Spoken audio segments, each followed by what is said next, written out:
Nahajamo se v bazenu v Kranju, ker generacija izvaja 4-dnevno usposabljanje v plavanju. Prvi dan smo imeli v bistvu predvsem tehniko, učenje tehnike, drugi dan smo reševanje iz vode.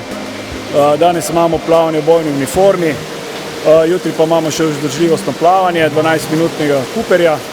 V glavnem je pa namen tega, da malo popestrimo usposabljanje in pa seveda, da vidimo, kakšno je znanje plavanja in pa tudi, da v danih situacijah, če se kandidati oziroma bilo kdo znajde v takih situacijah, da bo znal reagirati in da ne bo panično odreagiral in da bo znal tudi pomagati oziroma vedel, kako se lahko sam sebe reši.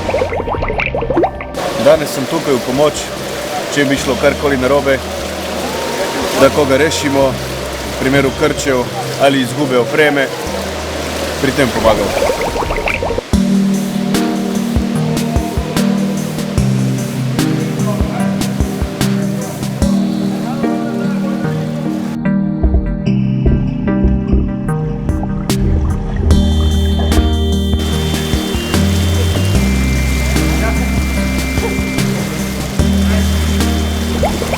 Najtežji del, ki je se pravi plavanje v uniformi, se pravi zaradi same teže, ker se uniforma napije.